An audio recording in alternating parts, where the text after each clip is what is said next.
Rebonjour, toujours en direct depuis le club des décideurs, ici au Forum des entrepreneurs à Liège, avec une nouvelle invitée de marque, Marie-Dominique Simonet, bonjour. Bonjour. Qui est donc, vous le savez, ministre de la Recherche à la région Wallonne et à la communauté française. Alors Marie-Dominique Simonet, on parle beaucoup du plan Marshall, c'est le cheval de bataille du gouvernement wallon. On dit que ça va bien, ça va vraiment bien, plan Marshall, ça démarre vraiment ? Alors, je pense qu'on peut vraiment dire que le plan Marshall a rencontré une réponse des différents opérateurs et un engouement, notamment en ce qui concerne la recherche. Et on le sait, le gouvernement wallon a voulu éviter du saupoudrage d'une part, se concentrer sur des domaines où on est dans l'excellence, cibler les opérations et faire un maximum de partenariats. Et donc, un quart du plan Marshall est consacré à la recherche, donc c'est un effort particulièrement important en faveur de la recherche, de l'innovation, et puis la recherche dans nos universités, les centres de recherche qui jouent un rôle très important, les hautes écoles, les entreprises. Et donc c'est mettre ensemble tous ces acteurs qui parfois se connaissent bien, mais qui parfois ne se connaissent pas, et faire vraiment un saut technologique en matière de recherche au bénéfice de nos entreprises. Petit rappel, il y a 5 pôles de compétitivité, comme on dit. Un petit rappel, ces 5 pôles. Alors, il y a 5 pôles de compétitivité et rien que les sujets de ces pôles qui ont été sélectionnés en fonction du fait que ces activités-là en région wallonne peuvent vraiment avoir une dimension internationale, voire mondiale. Les 5 pôles, c'est l'aéronautique et l'aérospatiale. À Liège, nous sommes concernés.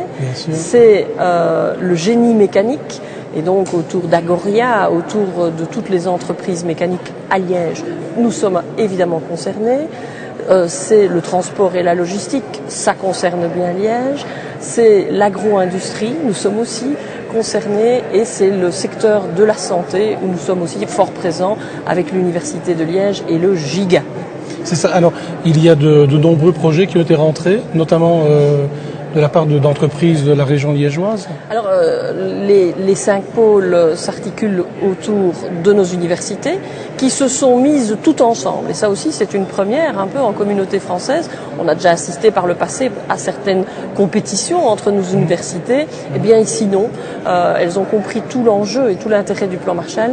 Elles se sont regroupées pour faire une espèce de grande université virtuelle. Et donc, elles travaillent tout ensemble avec le meilleur des chercheurs dans les différents domaines et des grandes entreprises qui sont leaders, on les connaît à Liège bien entendu, qui sont leaders dans les 5 domaines dont on vient, dans les 5 pôles, et puis des PME. Parce que la volonté, c'est évidemment de mettre ensemble tout un réseautage et d'attirer davantage de PME. Nous avons beaucoup de PME en région wallonne et d'en avoir encore davantage pour que tout le monde travaille ensemble. En fait, c'est l'image un peu qui change aussi, parce que on passe d'un réseau de grandes entreprises à un réseau, c'est le cas de le dire, de PME, mais c'est quelque chose qui est vraiment une réalité, ça. Alors, au niveau européen, et c'est une des préoccupations de l'Union européenne, on constate que nous avons une bonne recherche, nous avons des grandes entreprises, mais les PME ne sont pas assez irriguées par l'innovation et par la recherche. Donc c'est un problème européen, et l'Europe donne des incitants pour que les différents pays impliquent davantage leurs PME dans la recherche. Et donc une des réponses à cette problématique européenne pour la région wallonne, eh bien c'était, il y en a plusieurs d'ailleurs de réponses, c'était de d'impliquer nos PME dans les pôles de compétitivité. Une autre réponse, parce que les pôles ne concernent que les 5 grands thèmes où nous sommes leaders au niveau international dans cette thématique-là, mais il n'y a pas que ces domaines-là, il y a des domaines plus traditionnels, il y a des domaines plus novateurs, les pôles de demain. Et une autre action que nous avons voulu mener, c'est de mettre en place, ici à Liège d'ailleurs, une petite agence qui s'appelle l'agence de stimulation technologique, l'AST. C'est quelques personnes, mais des spécialistes de très haut niveau, qui vont rassembler tout ce qui se fait déjà sur le territoire de la région wallonne dans le domaine, ça fait un peu savant, mais de l'intermédiation. Et l'intermédiation, c'est précisément ça, c'est prendre les recherches qui sont développées dans nos universités, des recherches de qualité, on publie bien en communauté française, et faire en sorte que les entreprises, et essentiellement les PME, puissent être au courant de ces nouvelles innovations et puissent adapter leurs produits ou leurs services en fonction de ces nouvelles découvertes. C'est un peu bête d'avoir des nouvelles découvertes et finalement que ça reste dans les tiroirs. Ça n'a pas beaucoup d'intérêt, ça. Et donc, avoir des passeurs de savoir, mais c'est un métier. Il faut connaître très bien les sciences ou les domaines dans lesquels les innovations sont faites, et il faut en même temps connaître le monde et le tissu industriel. Et donc ce sont des professionnels. Pour le moment, ils sont répartis dans les universités. On connaît bien ici à Liège l'UE, qui est adossé à l'université de Liège, le lien, l'interface entreprise-université, l'UE. Il y en a d'autres, et on voudrait que tous les efforts soient mis ensemble, parce que parfois il y a des doublons, et parfois il y a des PME qui ne sont jamais contactées. Et donc, en mettant toutes nos forces, eh bien, on va pouvoir aujourd'hui faire plus pour que nos PME soient de plus en plus performantes. Alors, un mot peut-être sur le nouveau décret en matière de recherche qui est passé ou qui doit passer, voilà. Et qui, en fait, dont le but est de favoriser une meilleure synergie entre les entreprises et le monde universitaire. Alors, on avait une opportunité, c'est que le décret qui permet de donner des aides en matière de recherche en région wallonne, il date de 1990, et il a bien fonctionné, mais donc il a plus de 15 ans. Et en même temps, l'Union européenne vient de modifier toute sa réglementation en matière d'aide d'État et donc d'aide à la recherche.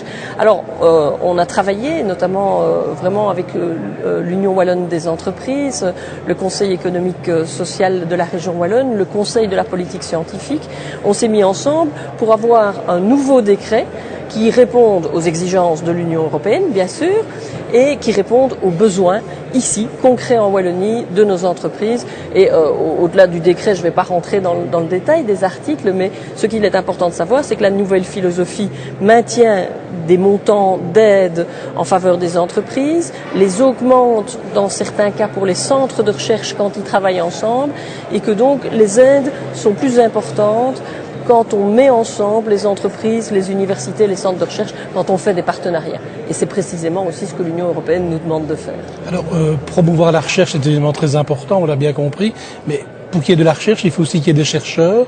Est-ce qu'il n'y a pas là un travail à faire au niveau de la jeunesse, d'attirer les jeunes vers des métiers qui sont peut-être un peu rébarbatifs au départ, ou qui paraissent difficiles, dont les études sont peut-être plus difficiles. Et est-ce qu'il n'y a pas là un problème de recrutement, on va dire, de nouveaux chercheurs? Oui, on voit que dans les pays de vieille tradition industrielle, comme la région wallonne, mais comme d'autres, nos voisins, ça peut être la France, l'Allemagne, on voit qu'il y a une certaine stagnation ou une désaffection des jeunes par rapport aux métiers scientifiques. Peut-être parce que ça apparaît comme étant le passé à tort, tout à fait à tort. Or, les jeunes ne connaissent pas bien les métiers d'aujourd'hui. Quand on interroge des jeunes de 10, 15 ans, eh bien qu'on leur demande de citer des métiers, ils citent des métiers qui ont même parfois disparu. Et donc ils ne connaissent pas bien les métiers d'aujourd'hui parce qu'ils ont changé.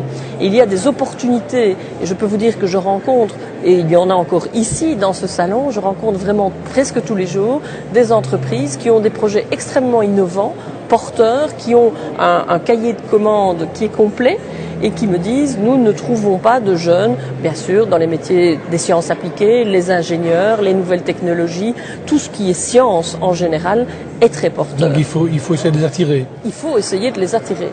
Et ça, c'est tout un travail, mais qui est extrêmement en même temps passionnant, parce que peut-être qu'on ne le dit pas assez, mais les chercheurs, être chercheur, c'est de la rigueur. Ce sont des études, oui, difficiles. Être un scientifique, tout le monde n'est pas chercheur non plus, être un scientifique, un technicien, mais c'est aussi une part de rêve. Et je crois que l'être humain est quand même toujours attiré par ce qu'il ne comprend pas, ce qui le dépasse, et d'aller essayer de comprendre ce qu'on ne comprend pas, c'est ça le monde scientifique. Et donc ce sont des enjeux. C'est ce qui fait avancer les choses. C'est ce qui fait avancer les choses. Donc en même temps, très concrètement, on a un boulot, on participe, prenons le domaine de l'environnement, ou le domaine de l'espace, eh bien, en communauté française, on a créé des nouvelles études, de nouveaux masters en environnement ou en astrophysique. Eh bien, on voit que il y a davantage de jeunes qui viennent parce que ça répond à quelque chose qu'ils peuvent visualiser. Ça, oui. Ils se rendent compte que d'étudier tout ce qui est l'environnement, ça les tente. L'aérospatial, ça les tente. Ça fait rêver et ils voient mieux le métier que ça représente. Ça m'amène à parler du fameux discours de Seurin dont on a célébré il y a quelques jours, c'était le 1er octobre je crois, le 80e anniversaire, ce discours où le roi Albert Ier avait, on va dire, défendu la science et les savants et en disant un pays qui ne s'occupe pas de ses savants est voué au déclin. Je crois même que c'était un peu différent, mais ça voulait dire cela. Oui, c'est ça. Et en fait, on est 80 ans plus tard, ce discours reste d'une brûlante actualité, alors que ça veut dire que on ne fait pas encore assez au niveau des pouvoirs publics pour promouvoir la science? Alors, je crois d'abord qu'on n'en fera jamais assez. Parce que quand on a un nombre de chercheurs donnés qui travaillent sur des thématiques qui peuvent être souvent des thématiques de bien-être pour nous, tout ce qui est le domaine de la santé, c'est pour mieux soigner, c'est pour mieux guérir, c'est pour mieux vivre, c'est vraiment notre bien-être. Et donc quand on a un nombre de chercheurs qui travaillent sur le cancer, qui travaillent sur les maladies de dégénérescence, Alzheimer, et qu'on se dit, on peut toujours se dire qu'on pourrait encore avoir 1, 2, 3, 4 chercheurs en plus. Donc il n'y a pas de limite. Mais on a fait vraiment des très gros efforts. On peut dire qu'entre 1993 et 2004, les budgets de la recherche en région wallonne et en communauté française, en francs constants ou en euros constants, ils étaient assez stables. Ce qui veut donc dire que, comme souvent ça se traduit par du personnel, avec l'index, le nombre de chercheurs restait stable et donc on n'arrivait pas à augmenter. Et entre 2005 et 2007, et j'y ai vraiment personnellement tenu, et je remercie aussi mes collègues des deux gouvernements, parce que cet argent-là, il va dans la recherche et c'est essentiel, et forcément il ne va pas ailleurs. Eh bien, on a augmenté en communauté française, et c'était vraiment un effort tout à fait important, de 10% les budgets de la recherche, notamment en faveur du FNRS. On sait la recherche le Fonds fondamentale national de la recherche scientifique qui fait de la recherche fondamentale, celle dont on ne sait pas encore exactement ce qu'on va découvrir, mais toutes les grandes découvertes viennent de la recherche fondamentale.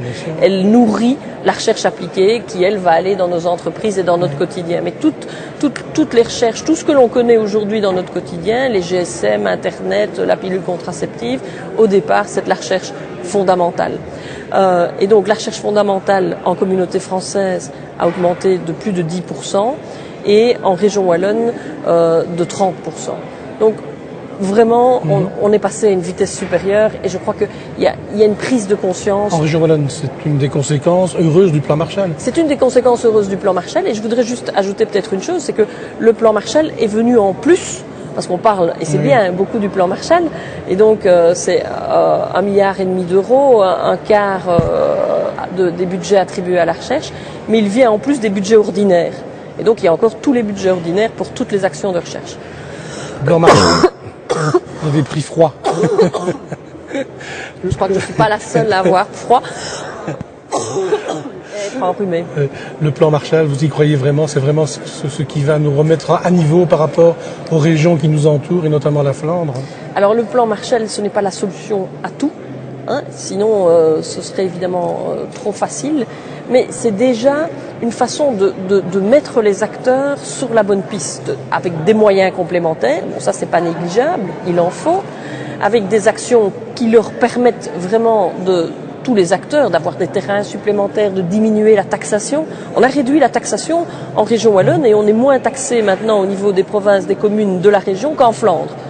On se compare toujours à la Flandre, eh bien on est moins taxé. Donc ça, ce sont des éléments très positifs, mais bien sûr, ça ne répondra pas à tous les problèmes. Et surtout, ce qu'on voudrait au gouvernement, c'est que l'ensemble, un gouvernement, il met des outils à disposition des acteurs, des entreprises, des chercheurs. Et donc, ce qu'il faut, c'est que l'ensemble des acteurs, l'ensemble des citoyens, finalement, se saisissent de ces outils et les utilisent. Vous avez parlé de la Flandre et précisément notre invité suivant c'est Rudy Arnault. Alors parlons un mot de la situation politique actuelle. Ça ne vous tracasse pas ou en tout cas ça ne paralyse pas, ça ne risque pas de paralyser le gouvernement régional à moyen terme si la situation devait perdurer?